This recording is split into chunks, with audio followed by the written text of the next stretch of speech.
Hi YouTube. This is the commission project that I talked about that I was working on in my last video, in my haul video. I have some other videos. I gotta post them all, so they might all get posted at the same time when I post this one. But this is a quilt that I made for a lady. It's for her grandson that's not born yet, and it's a pattern that I bought maybe probably 10-11 years ago at a quilt show that I went to when I first became a quilter. It's probably longer than that because I started quilting when my daughter was like 9 and she's 22 going on 23. But I bought this pattern and I never used it, and so because I've been scrapbooking for the last year and a half, I haven't really done any quilting. But this is the third commission project that I have made for this lady. Every time she has a grandchild, she comes to me to make a quilt and a diaper bag and other little things. So this is the quilt that she picked out this time. Although it's not really babyish, it's kind of like a prophecy quilt. These are words that she wants to speak into the life of her grandchild. And it's a quilt that I was going to make for myself as well. The pattern is called Foundation for Life, but the words that she has chosen are not the words that are on the pattern. And I used my Baby Lock Allure sewing machine, or sewing and embroidery machine, because I embroidered all the words through the letters that built into the machine. And then I sewed the quilt together with the sewing portion of the machine. It's not really a long project. It's just time consuming, you know, because of all the embroidery and, you know, each block and the words and then sewing together, because I put the whole thing together last night. Sewed the rows and the quilts and all that, and I really love it. So today we're going to meet and she's going to decide if she wants to put a border on it, and then, you know, go from there. Because if she puts a border, then I'll have to put the border and stuff. I do a process that's called stitch in the ditch. She wants it quilted, so I don't do that process. So I'm sending it to another friend who will do that process for me.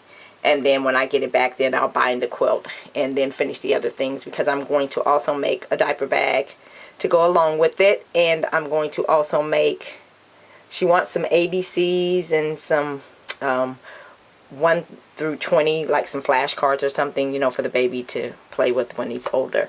So I'll probably use my Cricut to make those things. And hopefully I'll get those made and shown as well. So, but I'm glad I'm done with this process, because now I'll, you know, the biggest major part of this project is done. And this is my sewing room, not my quilting room. Me and my husband were empty nesters. All 7 of our children are grown and gone. So I have a quilting room, and I also have a scrapbooking room. And so I don't come in here as much as often anymore since I started scrapbooking. So I'll kind of pan around and just, you know, show you some of the things. Just a bunch of, I mean, I've been a quilter for a lot longer than I've been a scrapbooker. So, you know, I got tons and tons of everything. My room is very junky right now, but that's the nature of the beast. You know, tons and tons of thread, you know, because I love to embroider. When I do quilt, I love to put embroidery in my quilt, so I have tons and tons and tons of thread. And then my husband got this little blue thing that all this fabric is on from the old church that I used to go to.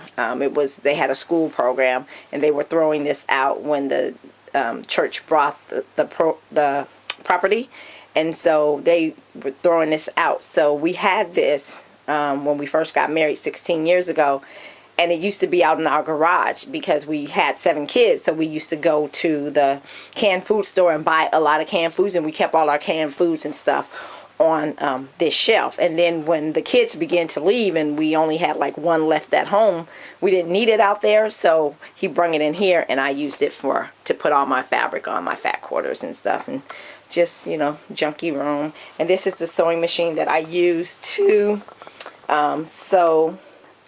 That quilt on. And then just, you know, a bunch of other stuff. Like I said, it's really junky in here right now. It's my tuba stabilizers and just a bunch of other stuff that I've made, you know. So it's kind of junky, but another one of those door things that I have some embroidery stuff in. But yep, that's my project. I hope you like it, and when it's quilted, hopefully I'll get to show the rest of the process. I mean, it's a really simple and easy quilt to put together. I put together all the blocks first, and then I embroidered the words in the blocks, and then I just sewed the rows together. So I'm quite happy with how it came out, and the person that I'm making it for, she loves it, and I suggested to her that she make a book with all these words and talk about each word to her grandchild, to her grandson, since she's speaking such strong words into his life. And their last name is Providence, and she told me what that meant, but I can't remember. But it has a spiritual meaning as well, because she's one of my Christian friends, and we're both very strong believers, and we believe in speaking into the life of our children. So hope you like it. God bless, and have a super great day. Bye.